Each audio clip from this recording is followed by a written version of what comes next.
Brazil's former president and coup plotter has been sentenced to 27 years in prison.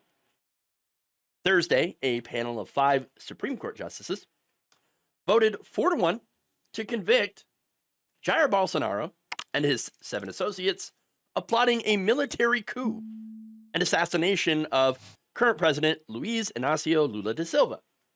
Not only that, but targets were Vice President Geraldo Alckmin, Justice Cármen, Lúcia, Rocha, Justices Flavio Dino, Cristiano Zanin, and Alexandre de Moraes. So, hopefully I got that right. Words are hard. The defendants, who in addition to Bolsonaro include some army generals, former defense ministers, Walter Braga Neto, and Paulo Sergio Nogueira de Oliveira, former institutional secretary minister Augusto Heleno Ribeiro, admiral and former Navy commander Almir Garnier Santos. All right. So now you also had former Justice Minister Anderson Torres and former presidential advisor Marcio Morando were found guilty of crimes, including attempting a coup, involvement in an armed criminal organization, attempting the violent abolition of democratic rule of law, and aggravated damage of state asset. Now, Lieutenant Colonel Mauro Cid, a former Bolsonaro aide who turned a state witness, was sentenced as well, but he got about 2 years of confinement under open conditions, which is a pretty light sentence, considering. Now, the government, according to Moraes, said ahead of his vote on Tuesday, the government wanted to remain in power by simply ignoring democracy, and this is what constitutes a coup d'etat.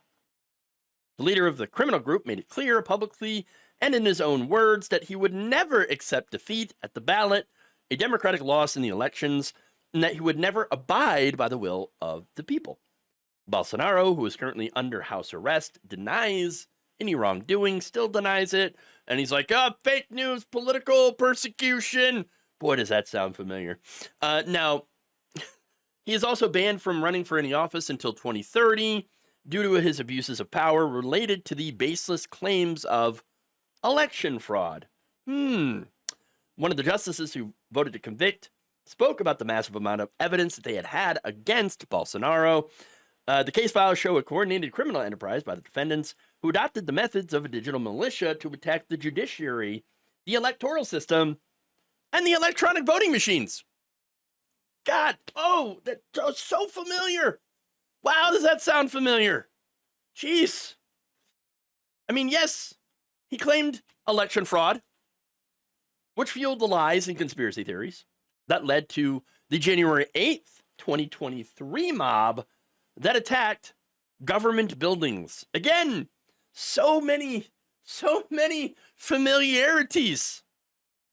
Look around and get this, 1,500 Bolsonaro supporters were arrested in the days following the storming of Congress and the presidential offices. Wow. I mean, look, it's kind of crazy. Okay? Kind of crazy how alike these situations really were. But there is one major difference, and that is how Brazil treated their coup plotters and actually tried to hold them accountable. While our coup plotters and insurrectionists were pardoned. Hell, the ringleader was reelected. Now, speaking of the regime here, right? Trump is not thrilled with this, okay? Trump and his administration, Marco Rubio, calling this a witch hunt. Look, they slapped a 50% tariff on Brazil, okay? Which they don't pay, we pay. That's a tax on us. So I am an avid coffee drinker, and I am not happy about this, all right? I am not happy about the Trump regime sticking up for a coup plotter by making my coffee more expensive. I mean, that's ridiculous. And look, here's the thing. The justice system actually held their criminals accountable in Brazil. Ours did not. Now, you have Brazilian Secretary of Institutional Affairs, Gleisi Hoffmann, who declared on social media that the conviction of Jair Bolsonaro and his accomplices by the federal Supreme Court expresses the vigor of democracy and national sovereignty. They were convicted in due legal process based on compelling evidence of the crimes they committed.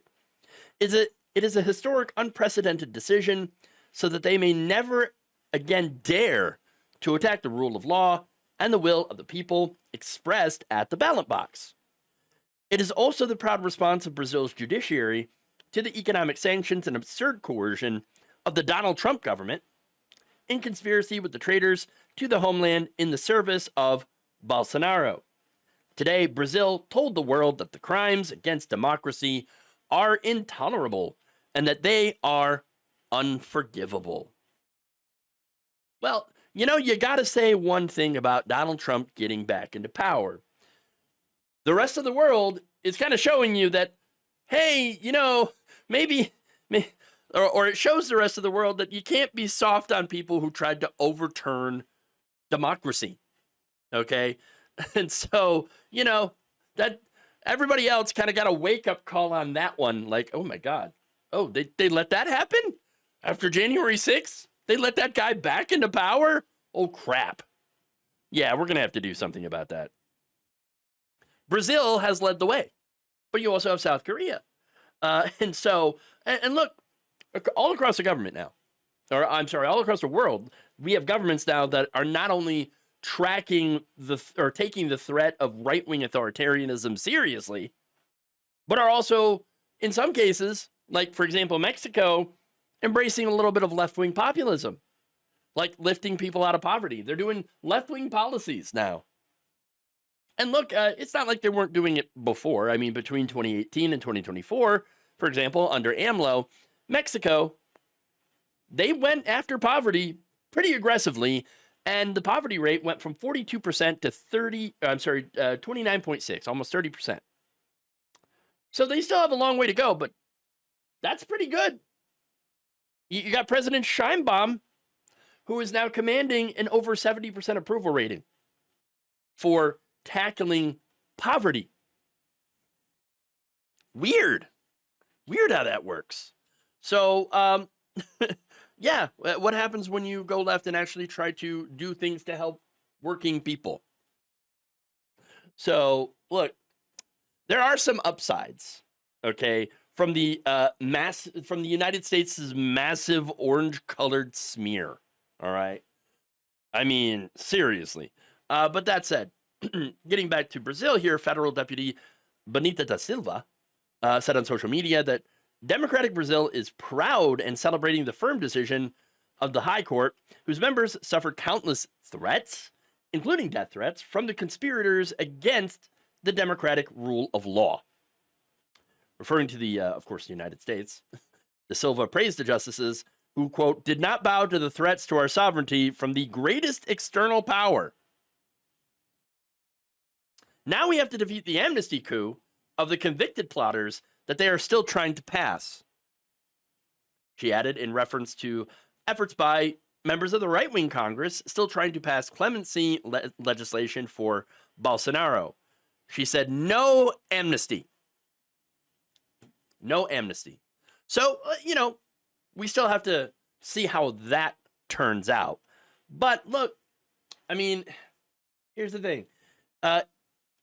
This really shows you what could have happened had we in the United States actually done something about our coup plotters. But unfortunately, that is not what happened. And so now we're stuck, for now, in a very bad situation. Thank you for watching. If you enjoyed this video, please like, share, subscribe, hit the bell icon in order to get notified whenever a new video is released. And if you want to support independent, progressive media through this difficult time where it seems like everybody is shutting down, you can become a member on our YouTube page, you can become a subscriber on Facebook, or you can go to my Patreon. It's patreon.com/Jeff Waldorf. Thank you.